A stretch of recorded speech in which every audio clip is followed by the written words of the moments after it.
Hello, everyone. Welcome back. Hope everyone had a nice weekend. I hope everyone's having a good start to their week. Nice summer, deep summer Monday. I feel like August is always deep summer. It's when people really switch off. Like everything. If you want to get anything done in August, like anything, especially if you're in Europe, forget it. It's just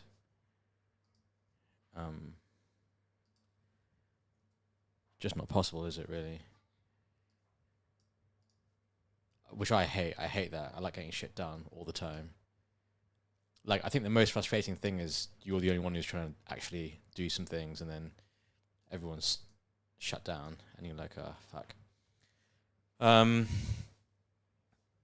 that's the good thing about crypto, 24/7. Like, and also, so I do have um my peeves with this industry, I think, and people I've worked with in this industry. But one thing I would say is it truly is 24/7, and because it's global, like everyone's around the clock. You generally, the response rate you get in Telegram messages and emails is pretty quick compared to if you're just emailing someone in your own country in the middle of summer. See, like, uh, especially if in Europe, zero chance of a good reply there. But let's talk about the week. Let's talk about trades, risk, all that kind of stuff. So let's have a look at some markets and stocks. Let's see what's going on. I feel quite comfortably positioned right now, I think. So let's bring this up here. Yeah. So let's bring this up here. Let's have a look at the risk. Stock wise, I'm running a lot of cash. 1.1 million cash again. After SanDisk earnings they weren't really taken too positively. Didn't really see a squeeze. I ended up exiting SanDisk, exited Micron, exited SK Hynix. They didn't really. I kind of like low ticked SanDisk, so I didn't really get the best prints on those exits. Although I got really good prints, obviously, on getting in. So, bought Micron in the 700s, bought SanDisk at basically just above 1,000. So, for me, it was just like, look, let me take the profits in these now. I'm still a bit cautious on equities going into September. Just upside downside feels skewed to me, and I would rather have capital dry to buy a bigger dip. What I did end up doing last week on Friday is I sold some PERTs. So I sold Nebius PERTs, sold some SanDisk PERTs, sold some pretty sure I sold Micron PERTs. Why are they not displaying here? Oh, maybe because my position size is less than 1,000. Let me have a look. Why are my PERTs not displaying? Thought process behind these. These are. It's really because I'm parked in cash. I'd rather pick up some yield, and I just sell them at levels where I'd be interested to buy. So that's 155 on Nebius, 1,000 on SanDisk, on Micron at 720, and I think I've collected in about 14k worth of premium on about 500k worth of notional. I think it is, and the expiry is 21st of August. So they're basically 2-week puts. So if I don't get assigned, I'll make 14k over 2 weeks. Obviously, if the stocks move a lot higher, then I would have been better off buying stocks. But I'm happy to just sit on the side now rather than have big stock risk. I'm happy to sell puts at lower levels to just pick up some yield. Really, a lot of people I know have made a lot of money in their lives from selling puts, like out the money puts, over a long period of time. Like I met this guy who is a distant relative. He's very old now. I think he's in his late 80s, and all he's done is he's sold puts for about 30 years. I think he's held stock, but he's just sold puts for about 30 years, and he's made a crazy amount of money because he's just consistently been doing it for a long, long time. And there has been times when I think where he's made the most money is when he's done it in right before crashes and stuff, because it's something he does every month, and then he'll get assigned, he'll get hit on the stocks, and then he'll end up buying it at like crazy low levels, and then it all runs up, and then obviously he sells it. So yeah, it looks like my micro inputs are in other. It's kind of a bit weird. Okay. So yeah, but it's not something I usually do a lot because it's kind of boring, really, I think, and it's really not an exciting thing to do. But I think if I'm sitting in cash, waiting for levels, I might as well sell puts at levels I'd be willing to buy stuff. Vol is very, very high right now, especially in memory names. So it's, putting up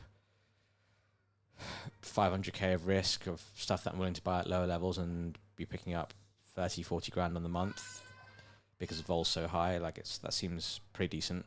And if I don't get hit or assigned, then I just take in that cash. So for me, that feels like a good strategy now, while I feel just a bit more cautious on things, rather than being in spot longs on stocks. It's worth noting that someone. So I don't know if you guys follow. Obviously, I can't bring up this tweet because my X doesn't work. But I don't know if you guys follow Jukan from. Is it Jukan? Is that how I pronounce it? From Citrine Research, but he posted. So they've had one of the best calls on memory, I think, and they've been built. This guy's one of the analysts at Citrine Research, and he's been bull posting this for, long before it actually worked and happened. And he mentioned that he's short-term bearish on memory, but he's flat memory, has no position in it.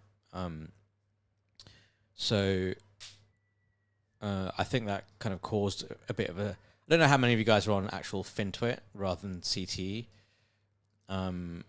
I'd even go as far as saying memory twit because there's tons of people who are in this trade. But I think that caused a bit of a stir. And his take was short-term bearish memory, medium to long-term still bullish, potential rotation out of memory into photonics stocks, which I need to do some more reading on.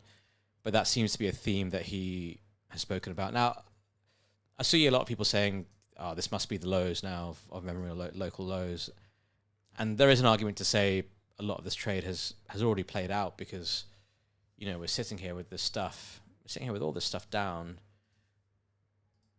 50, 60%. I mean, SK Hynix is down. God knows how much this is down. Almost 70%, really. And this is not a pretty looking chart, is it, really, right here? Approaching that 200-day moving average level. So he, it just, for me, it seems like more confirmation of this being a challenge trade in the short term, which is also my view as well. I liked it for the scalp, I liked it for the bounce, took the profits from that. I'm really, really bullish on AI, and I think for a long time, and most people from our space and CTR, but for a long time it was like, this is the AI trade, and then that story changes when, you can still but AI could still go mental in the next 2 years, and memory stocks may not go higher because of various different things, like more players, CXMT taking more market share, CapEx not being as high as people are expecting, people solving for the memory bottlenecks and becoming more efficient on memory. Like, these are all things that I don't really know. Do any of you guys know? No, like, can you look yourself in the mirror and honestly say, what the outcome, how all this stuff works with HBM versus NAND versus, whatever types of memory, DDR versus like KV cache, and like what specifically needs to happen for the requirement for memory to become a lot lower. Like, none of us are experts in this stuff. There are a few people on X who clearly are, who I think provide good color. But when I read that stuff, there's so much jargon, and I really don't understand it. Even if I put it into Claude or ChatGPT, I still don't really fully understand. Like, I get it, but I don't fully understand like the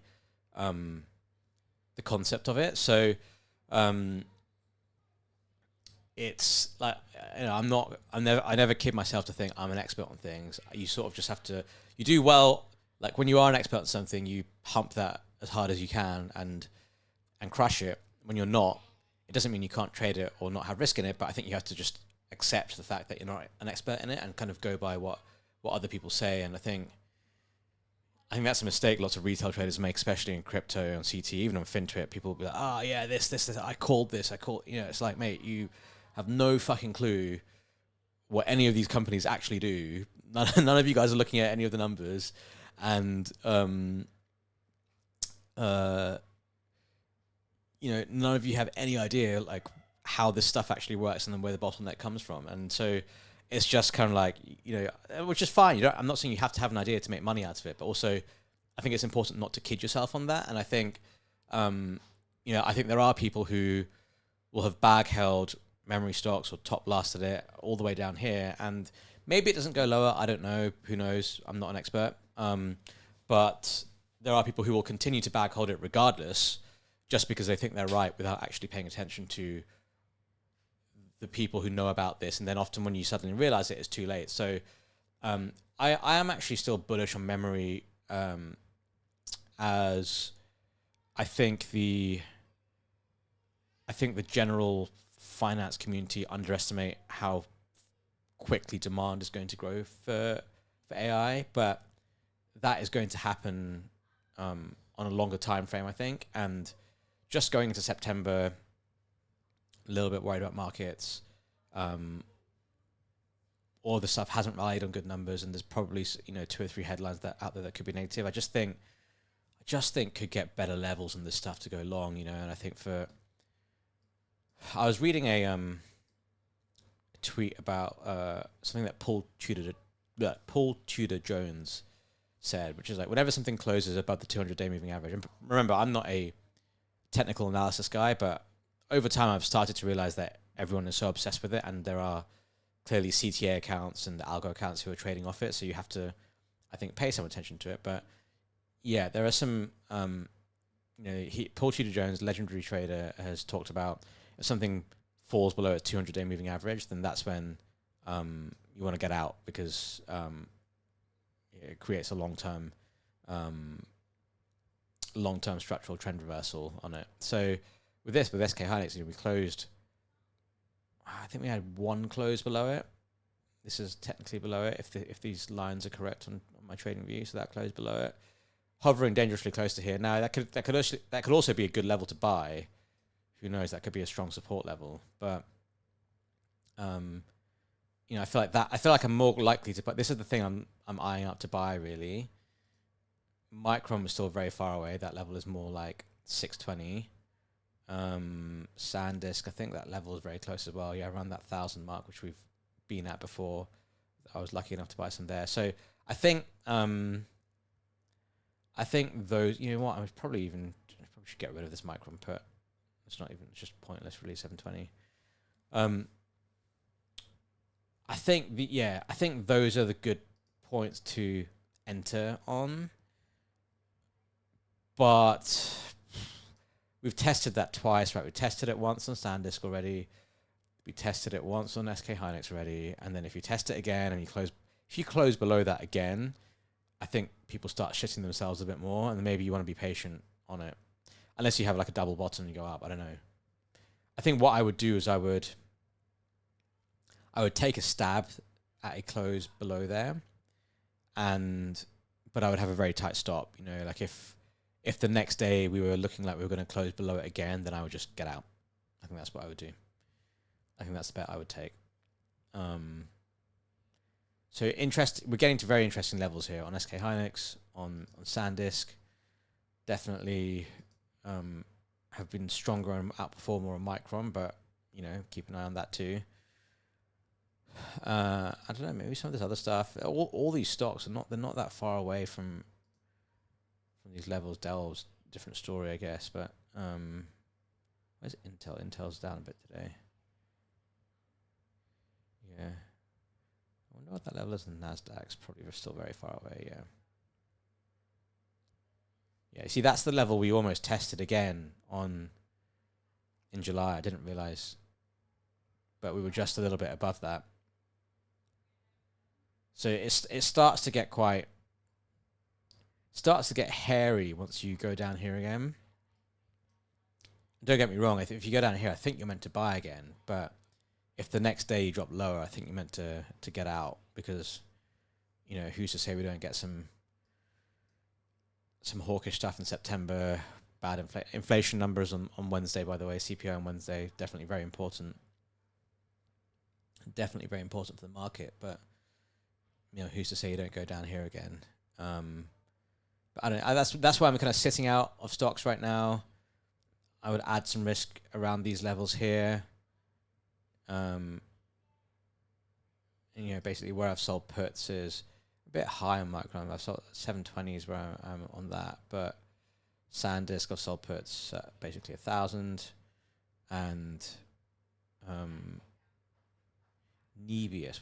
How's Nebius doing? Nebius have sold puts, yeah, just above that level as well, 155. They report earnings, don't they? On Wednesday. They report earnings on Wednesday. Do I want to run that into earnings? I don't think so. I feel like I don't. Maybe just take the money on that one. Take a little $3,000 over a day, not too bad. I guess I'll wait. I'll wait until Wednesday, get a bit more theta. But yeah, that's generally reviewing stocks. SpaceX, I know people have mentioned SpaceX. Had the right trade, but I just didn't execute it, did I? Didn't pull it off. I made a little bit of money, but yeah, looking back on it now, it makes a bit more sense. It's like, I thought that my whole thought was they would announce something big, they would have good earnings, and then it would rally. And I think I got a bit spooked by the fact that it sold off after earnings. And what I really should have realized is when unlocks start, they were probably going to crime it, or probably the guys who are supposed to sell aren't actually selling, like whatever they've done, and then just needed to hold it for one more day. I wasn't huge in it anyway. I only had 100K, so would have made about 20 grand. Yeah, that's not nothing, right? My calls would have expired worthless, but what I really needed to have was longer calls. They would have expired, I think, just in the money. I think it would have closed 133, so a little bit in the money, but yeah, I should have held on to that. No, again, I have no view from here on what will happen. I have no real strong view on the company. If I was bullish on the company and had a stronger view on it, I'm not saying I'm not bullish, I'm not bearish, I just don't have a strong view on it. But if I was, then I would have held on, you know. But when you're just, you know, fucking around, you just have to have the risk discipline, I think. And I wouldn't, if I had to go back, I wouldn't change anything about that. So it is what it is. But yeah, kind of frustrating to see that I had the right position and just needed to hold on like a day longer, basically. But yeah, can't win them all. You definitely can't win them all. Just have to win more than 50% of them to make money, really. Let's talk about crypto. Look, obviously the big mover in my book has been PONS. That open P&L now is up to about almost 115 grand. And yeah, I mean, my average price is 0.0188 and we're at 0.04 now, so it's a pretty good win for me so far.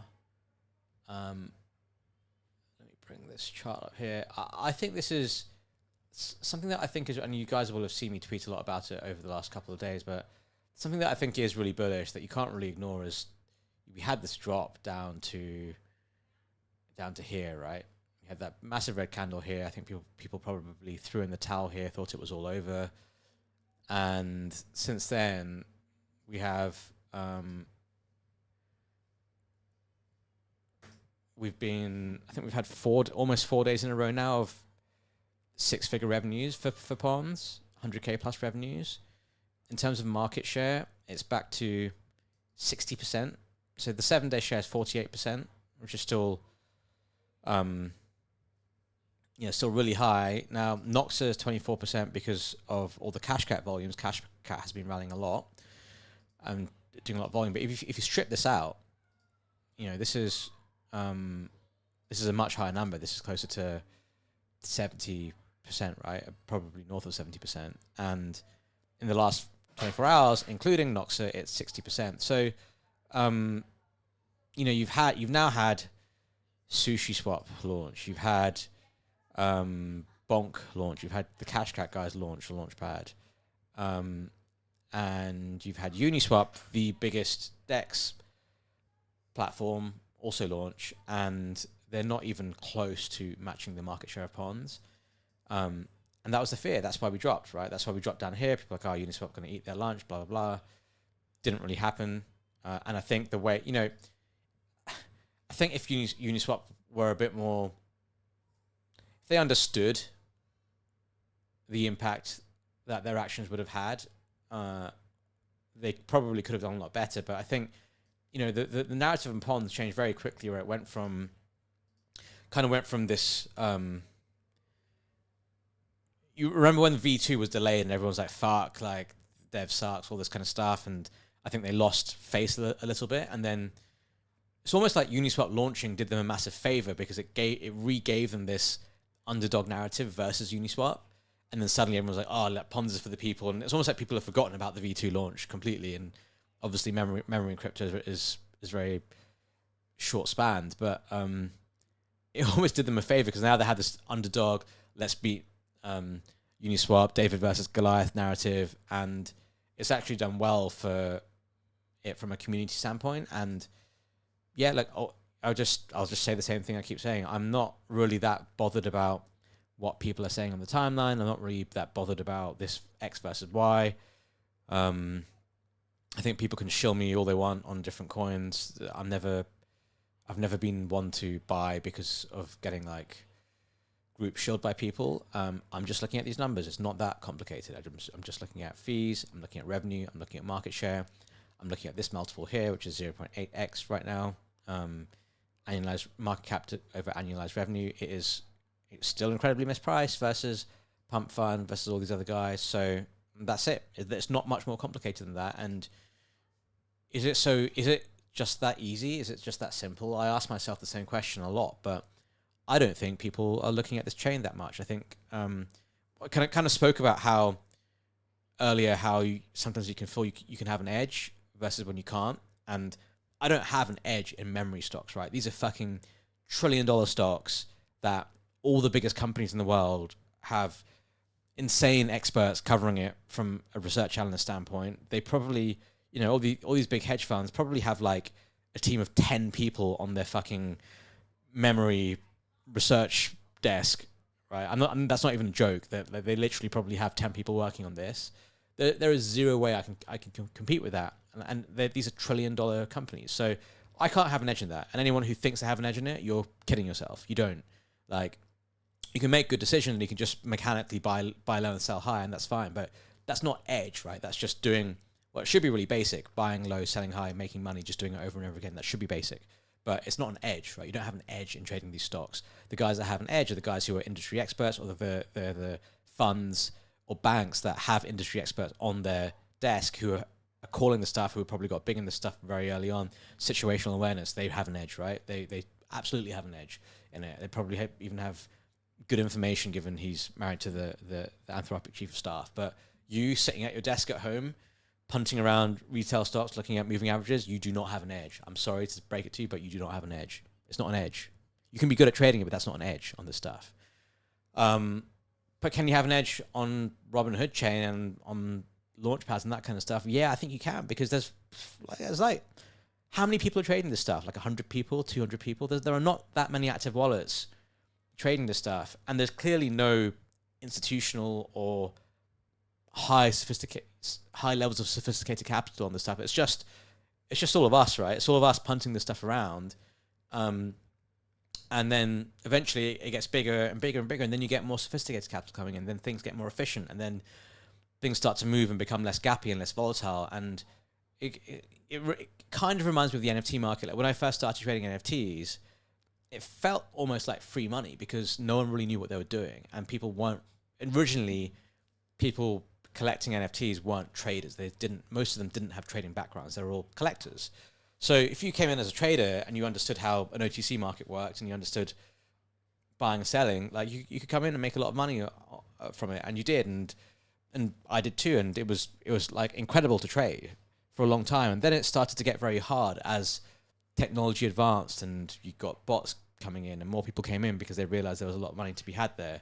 Same thing on meme coins, like very easy to make money at the beginning, and then it gets harder and harder and harder because it becomes more sophisticated, and you get smarter players coming in, you get bad actors coming in who are extracting, and then then all that kind of mispricing or obvious money, supernormal profits, as I like to call it, it's all gone. And I feel like that level of opportunity exists in PONS, well, in Robinhood, because I haven't seen, like, all the big guys I know in crypto, all the big VCs, none of these guys are in this stuff. None of these guys are even looking at this stuff, and they're all immediately fading it. Like I put that big tweet out on PONS, and someone tagged an account, quite a big account, who I think is smart, and they're like, "Would you look at this?" And the guy literally said zero interest. So none of these guys are looking at this, and probably because it's these guys aren't the type of guys who will come in to buy something when it's at a $29 million market cap. They will come in if it's at a $290 million market cap, and the thesis is proven, and then it's mispriced, and that's when that capital comes in. So I think, contrary to what I said about stocks and memory and not having an edge, I do feel like I can have an edge in this, because I do think, and it's incredible to me because this is not complicated math. This is very basic multiplication and division. Just understanding cash flows, understanding things getting burnt. Look, almost 27% of the supply has been burnt now. They're burning like almost 1% a week, and it's good. It's good that it remained at a low market cap, because then more of it gets burnt, right? But this is not. I don't think this is complicated, and it's amazing to me that an opportunity like this exists. And sometimes when you nuke, like we did last week, you question yourself, like, "Fuck! Like, what am I missing here?" But you see the tweets and things like that, and you realize these people are not. Then they're just. I don't want to be that guy to say this and be condescending or look down on people, or think I'm the best, because I definitely don't think I'm the best. But I just think people are not being smart on it. There are not smart people who are trading the stuff. And the view is, if Robinhood as an ecosystem takes off, which it is right now, stuff is absolutely going mental on Robinhood. Then all the stuff goes higher, and like I said earlier, there is this this coin here. I have no idea what this is. Nova AI, no fucking clue. But this has done. Let me refresh these numbers. This has done almost $10 million of volume in the last 24 hours. It gapped up to $100 million market cap. It's now settled at 45. I mean, God, I haven't seen or met a single person who knows what this is. It is truly just pure crime. But this is launched on PONS. So, part of the reason why we bid today probably is because you've had another runner on it, and all these volumes contribute towards fees and revenues. So it's quite nice to own something like this, where you don't have to.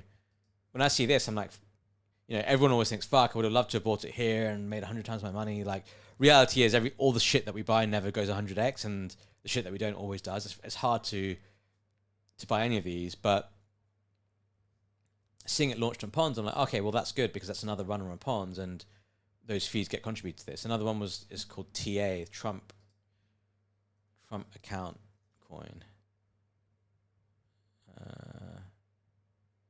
Trump account fund, this one here. This also gapped to some crazy level as well.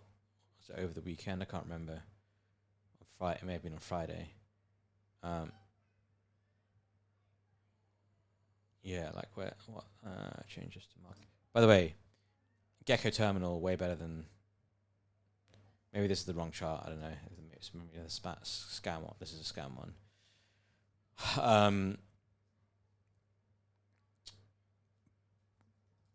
But my point is that this also launched on Robinhood, and I think is it this one? No.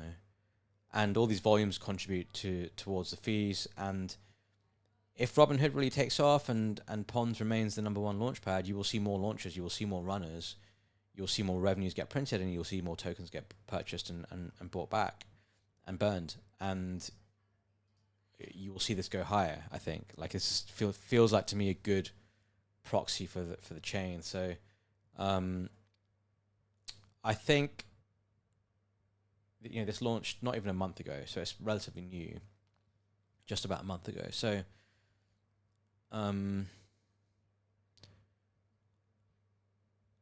think I still think this is a really good trade. I see Tom asked, with it trading at 0.9 times annualized revenue, do you still stand by your view that due to the entrance of new launchpads, the long-term annualized revenue it should trade at has compressed? Yeah, that's a good question. I think last time I said I sort of re-racked my expectations where I thought this should be closer to 3x, and then I think last time I was like maybe more like 1x or 2x because of competition. But I think that comment was true for a lower market share number. If the market share stays here and persists, especially once you've had the competition already enter, then I would readjust that expectation to get closer back to 3x, you see. So it all really is dependent on these numbers, and that's why the view on this changes every day, and then over the week and month you start to get better data, because this is new, so it's hard to get good data on it. But with every, here's what I'll say: the bull case for PONS now is much stronger than pre the Uniswap launch, because pre the Uniswap launch, pools was a threat. It was a threat to its market share. Everyone was worried, etc. Now it's launched, and it hasn't really challenged the market share. Granted, it's only been in a few days, but it hasn't at all. And not only that, but I think reputationally, Uniswap have taken a big hit, rightly so, in my opinion. So that means it's even more bullish. You've had a competitor enter, they haven't been able to put up a good challenge, and this is now back up to 60% market share in terms of fees. And so now it's sort of like, what's next? You know what I mean? Because you have all these risks at the beginning, and then the risks come into play, and then it sort of bats off the risk. So every time it bats off a risk, it's more bullish. Now, what are the other risks that remain? Stockbrokers, that's heavily anticipated launch. I think our boy Simple Farmer, who we had on the show, by the way, I really liked Simple Farmer. I miss stockbrokers, is what it is. But I really liked him as a dev, and I can see why people are in this. Like, I think as a dev, he kind of said all the right things, and as a person, I can see why people want to invest in a project that he's spearheading, because that's exactly the kind of leader you want for something. So this is a risk that they could come in and do a lot of market share. But then again, if they don't, and that seems like the thing. This seems like the event. The launch is the event everyone, the entire stockbrokers community are watching out for. So, if this does capture a large amount of market share, then it's a concern. If it doesn't, then is what it is. If it doesn't, then that's another stronger bull case for PONS, because it will have fought off another competitor. Now, I think the biggest threat is probably Pump Fund. Pump Fund have obviously launched their mobile app, which everyone has seen all over the timeline. Right now, I think Pump Fund's only on Solana. Am I right in saying that? Am I right in saying it's only on Solana? I think so, right? But FOMO, which I guess is the competitor, is on Solana. It's on Robinhood. It's on Base, I think.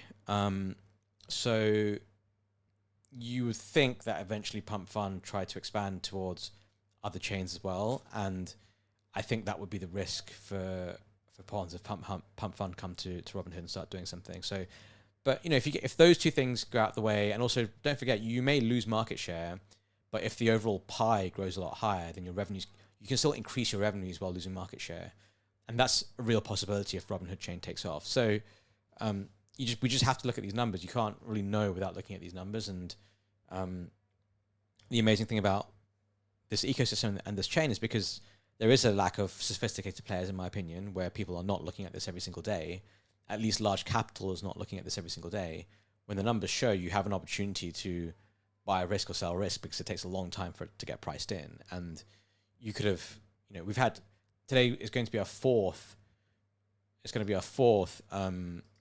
six-figure revenue day for PONS. And when you had that first big day, it was here. So I guess it did get priced in, but you probably, you had time to buy it here. You had time to buy it here.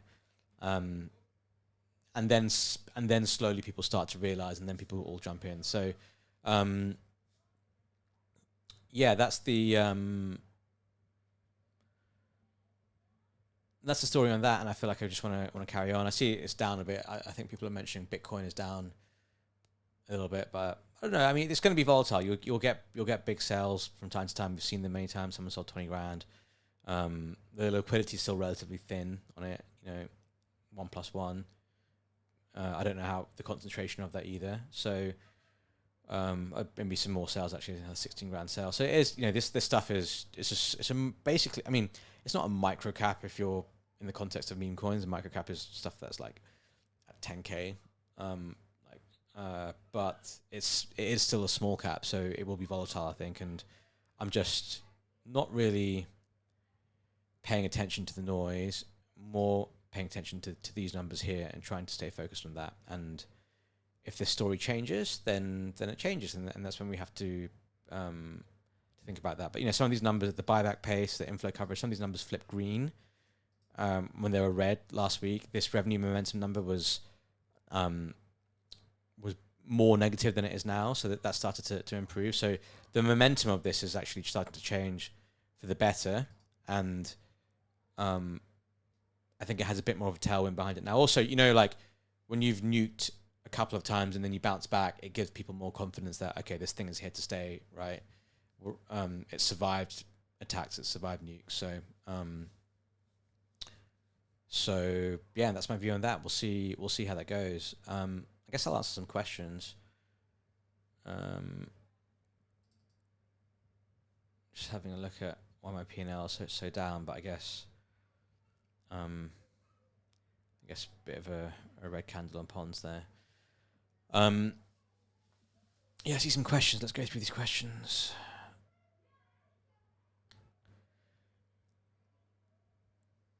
Yeah, Tom says, I guess the more it becomes established, the network effects build and the multiples can be higher. Yeah, I agree. Like it is a bit of a moving target, and maybe I'm saying a different number every time, but you can sort of calculate what I'm saying based on what the underlying revenue and market share numbers are. And I just don't, these are real cash flows. Like this is real money. You can value things off real cash flows. When something doesn't have cash flows, very hard to value.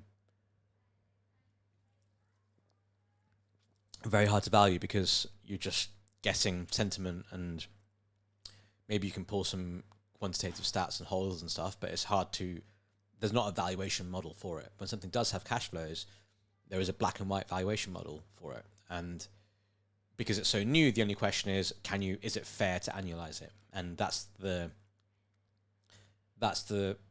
point of contention. Some people will say yes, some people will say no, but if your answer is yes, then you should be buying it because it is, on that basis, it is cheap. So,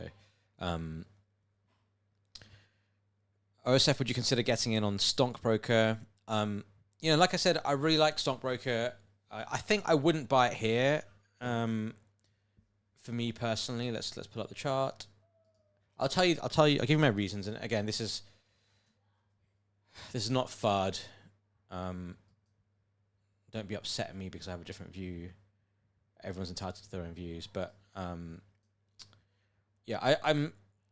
so essentially buying it here is basically top blasting it. You're pretty much almost top blasting it, and buying something ahead of a launch, as we've all learnt, is very risky. I would back these guys to pull it off. I think simple. Everything they've executed on has been perfect. Now I would back simple farmer to pull it off. But my view is if people are, it feels like it does feel like there's a bit of a stockbroker versus PONS mentality out there, and definitely, as we all know, there's not tons of capital. So I do think capital is swapping between the two, and I think the risk here is that they don't get massive market share from the launch pad, and then I think you'll see people swap from stockbroker to PONS, and that's my fear. Like I feel like given PONS has underperformed a lot versus stockbroker in the last couple of weeks, I wouldn't want to swap from PONS to stockbroker because I think that can, if we're thinking about mean reversion, that can happen, and we do have a relatively reasonable catalyst for that to happen if they don't get a lot of market share from PONS. And we'll see that over the course of this week. We'll see the market share numbers. We'll see how much of an impact it has. But if it's not, remember, stockbroker is at what, a $50 million market cap. I think the FDV is higher, but I think this market cap is the number is the most relevant. So $50 million market cap. PONS is at what, like 27. So stockbroker right now is 2x PONS. Stockbroker is not just a launch pad, so there are other factors that contribute to its value. So you can't just compare it launch pad for launch pad. However, part of trading is also understanding how people in general will think, and there are a lot of stupid people on Twitter. So they may all be saying, "Oh, look, this is a launch pad, and it only has this much market share versus PONS, and it's 2 times the market cap. You should switch from one to the other." And lots of people may do that trade, even though it's factually incorrect, because that's not the only value driver for stockbroker. But that's a narrative that I could see happening very easily. So I wouldn't switch from one to the other. And I think for me, for this valuation to be justified over PONS, which is a 2x over PONS, I think these guys have quite a high bar to come in and really attack this market cap number. This market cap number where they need to be number one, basically, and then not only do they need to be number one, but they need to be number one for the rest of the week, and then going to justify that value, they need to continue to be number one. And so far, we haven't seen anyone being able to do that over PONS, including Uniswap. Remember, this is like the Uniswap, and this was a very hyped launch. Pools was a very, very hyped launch. They did well. To give them credit, they did well to hype it up. So, you have to, in my view, to own stockbroker, for me to switch from PONS to stockbroker, or own stockbroker over PONS, or put fresh capital into stockbroker rather than PONS, my view would have to be that I think this goes to number one and is there for a long time, which is it's already getting. I think this is from the existing tokens, I guess DERP and Mansa, but you would really have to get to maintain that, and it could happen. Like, I'm not saying it can't, but I think this is a big risk factor for me, which I don't have a lot of visibility over. So, and if it doesn't pull off, then I think you will see. If it's not smashing it, I think you will see capital shift from stockbroker to PONS. Is my guess, and I'm obviously biased in saying that, but I don't. It's my view. I don't really know what else to say. That's my honest view. Okay, other questions. What do you feel about Bosscat? I see it's the biggest green in the books today.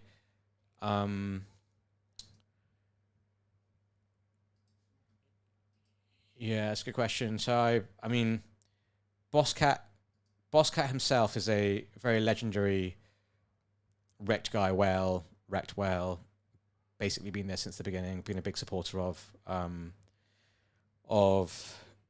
Rekt, and this contract address got pinged in our Rekt Mkts Discord. Well, it wasn't even I think it hadn't even bonded when I bought it. I bought it on PONS. But yeah, they stuck this in the Rekt Mkts Discord, and so I was like, well, if Bosscat's doing coin, I guess this is kind of like a creator coin, I guess. But yeah, like if someone who has supported our entire ecosystem for the last 3 years and generally been a massive Chad on it, I'm going to support them. I'm going to go and buy, and so I did. So I put in 0.5 ETH, and I guess I'm up quite a lot on it. I don't know. Let's see if we can pull up the chart. This is we're talking about microcaps here, by the way. So I'm not like, please do not just buy the shit because I own it. And I hope that people. The idea of Rekt Mkts is not for you guys to just copy trade me, because I will make and lose money and I'll gamble and do stupid shit all the time. This is a classic example of it. Anyway, I only put in. Remember, I only put in. What did I put into this? Like 0.5 ETH at a 10k market cap. You shouldn't be following up by putting in $5,000 at a market cap that is 30x higher, right? That's really, really dumb. So, but I explained the reasons why I bought it. I'm supporting someone who supported our ecosystem for a long time, and the whole point of Rekt Mkts is not really for people to copy trade me and all that kind of stuff. I think it's just interesting to. I don't think something exists where you can just watch someone trade and see their thought process and see their actual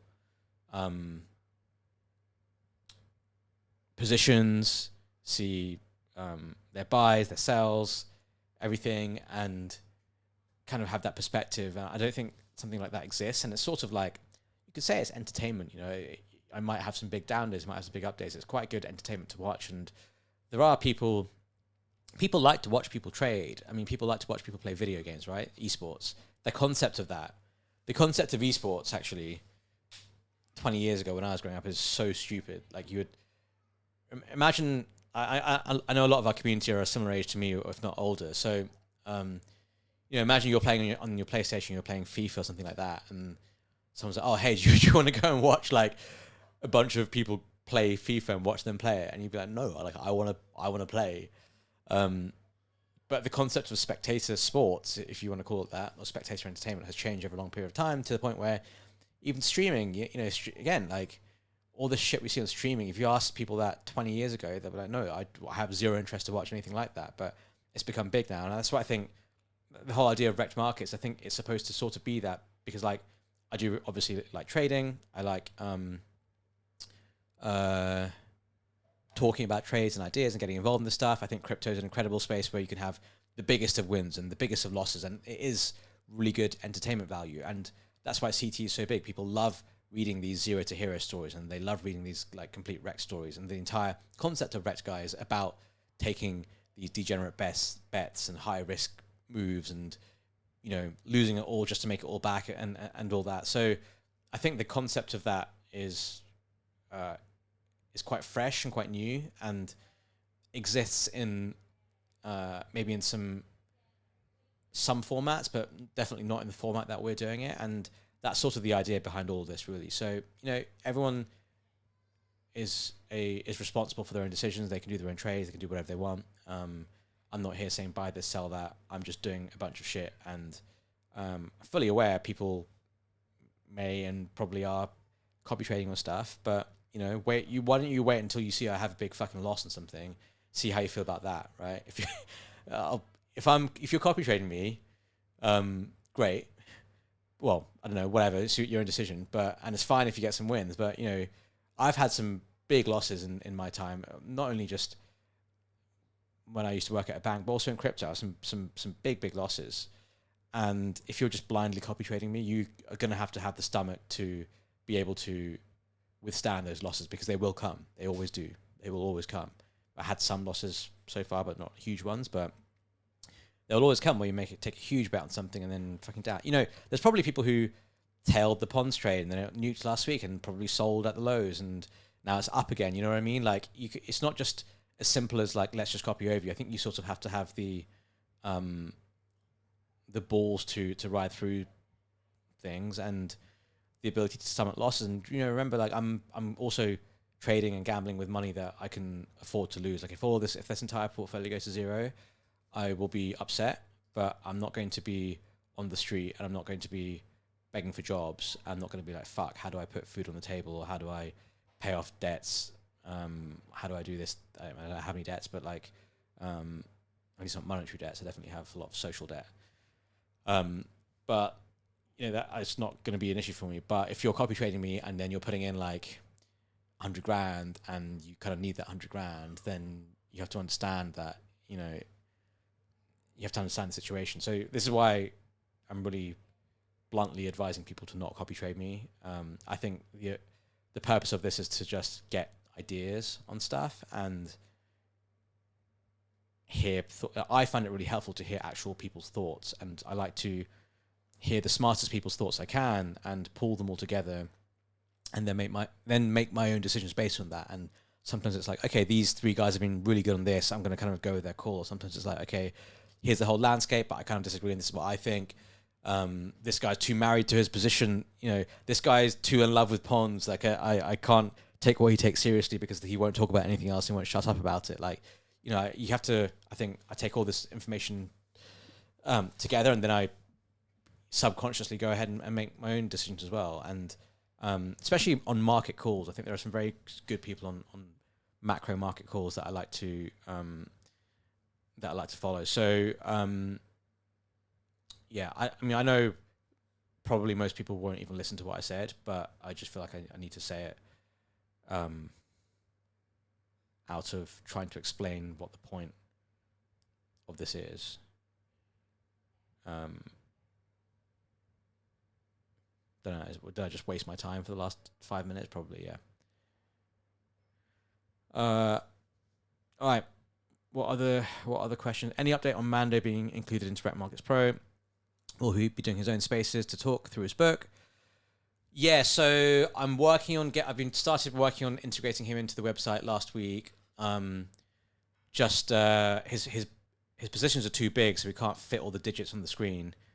No, in all seriousness, the numbers that are coming in are not correct. And it's a bit different because like my stuff's on chain and then it's hooked up to my equity brokerage account. So it's all pretty easy. I think he has grid bots, has leverage, it's on a centralized exchange. So we just need to make sure the numbers are correct, especially for him because the numbers are so big. But we're getting closer to finishing that, so we'll have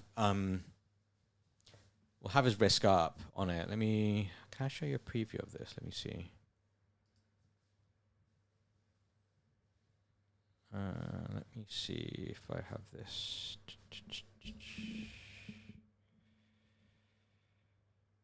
Where did I do this? No,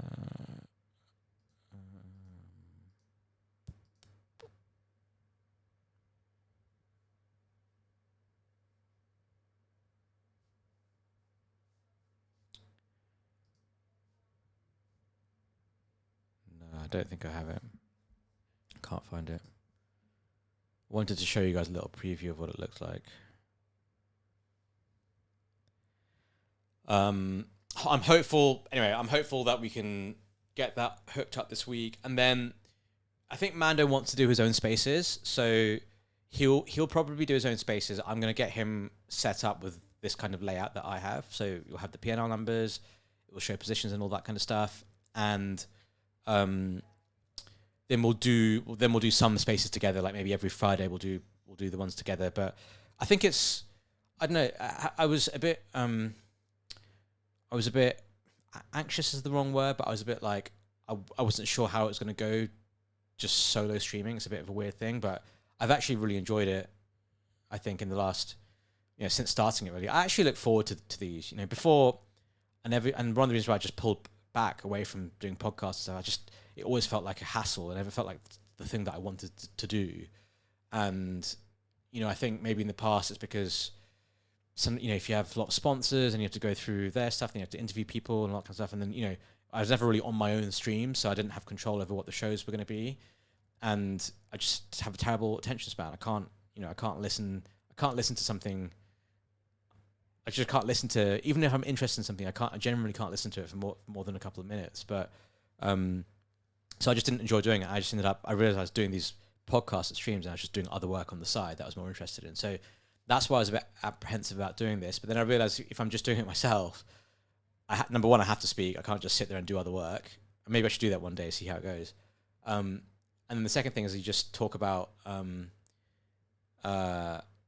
actually can talk about the things I'm interested in or talk in, which is stuff like risk, trades, P&L, like the stuff that I would talk to if I was catching up, talk with Mando if I was catching up with him, or but I've genuinely really enjoyed doing it. Like I actually look forward to doing this every day because it's also, because I'm also just doing like 10 things at the same time all the time, where you have like 7 different agents, and it's like, oh, doing the website and doing all the like tax stuff and the legal stuff, and then the Rekt guy stuff, the Rekt drink stuff, and then the Rekt market stuff, and it's all just like, you know, like diarrhea on my screen of fucking agents, Claude, ChatGPT, Telegram, Hermes on my fucking phone. Like it just, I've even like, I actually got these glasses. Look at these glasses. They're called Even Realities G2, and they have a HUD on them, so I can actually see. There's like a little screen there that I can see, and you can actually connect it to Hermes, and connect it to Slack, and connect it to Telegram stuff. So basically, like, and you can control it here, like from the sides here. Oh, my hair's too long. Great, it's not working. But anyway, you can actually control it, and then it has a microphone. So if I get like a notification from Claude or something saying, hey, this needs your approval, or what do you think of this? I can get that notification to here, then I can speak it, and then it will go and carry on doing its work, which is quite good. I mean, doing it from your phone is quite good. And I guess this is the next level of just getting obsessed and over the top, where I can just, I don't know, if I'm meeting someone, or if I'm just with, you know, with friends or whatever, I can, without being rude and getting on my phone, I can kind of sort of like see things on your screen, and then just go, and then just tap to accept, or like tap to move on, or quickly like say something under my breath. I think you can get a ring with it as well, so you can basically control it from your hand. So my hand can just be on my lap, and I'm just like doing shit. So I just got these today, so I need to set it up. I haven't set it up yet, but I'll let you guys know how it goes. I can't even remember why I brought this up. What was I saying? Oh yeah, because I'm doing all this stuff like concurrently all the time. It's quite nice to do these streams where I just drop all the other stuff and focus on the stream, and focus on speaking about risk and thinking about it from a you know, get help OSF. Yeah, I do need help. This is getting a bit crazy now. It's definitely getting a bit too crazy. But you can be so productive. You know, my productivity has 10x since AI, and since you can start doing stuff from your phone, it's like, you know, you can always keep things moving along, especially with agents. You can keep things moving along all the time on a rolling basis. And now the missing piece of the puzzle is having it in my line of vision 24/7, because I can never miss anything now, right? So, but that's why it's nice to do these streams, I think, where I'm just not looking at a fucking, you know, LLM window, and I'm just actually thinking about the risk and thinking about stuff, and chatting to you guys about my thoughts, and answering questions and stuff. So I do enjoy these, and long may it continue. And waiting for the Clemente short of OSF would be, yeah, it would be a good one, actually. I think there's a lot you could take the piss out of me for. All right, but anyway, on the hour, so let's call it there, and let's see how this week goes. I think the big thing to watch out for today is obviously the Stonk Brokers launch, which I think is coming today. I think I saw Simple Farm tweet about it. So I don't know what it is. I don't know if it may not be the launch pad. It might be something else, but that's obviously a big launch today. I know Clock In is a coin that people are very eager to buy, which may be the first launch on that. So, you know, given how well Mansa did and people made a lot of money on that, I think that's an interesting one. You know, that's if I happen to be at the desk when Clock In launches and it's at a really low market cap, that's something where I may rotate some PONS into Clock In to make a you know, to make a quick return on it. I think that's something I would do. I just when these coins have come, I've not been at the desk, and yeah, sure, I have my phone and my glasses on me all the time now, but I need my wallets to trade, and I'm very cautious about having wallets mobile and all that kind of stuff. So that's what I would look out for today. And then we have payrolls on Wednesday. We have Nebius earnings also on Wednesday, I think. So yeah, it's gonna be a big week, and I'm looking forward to it. And let's call it there. Let's call it there. I shall see you guys again tomorrow. And in any case, I will see you in the Discord. But thanks everyone for once again tuning in. See you later.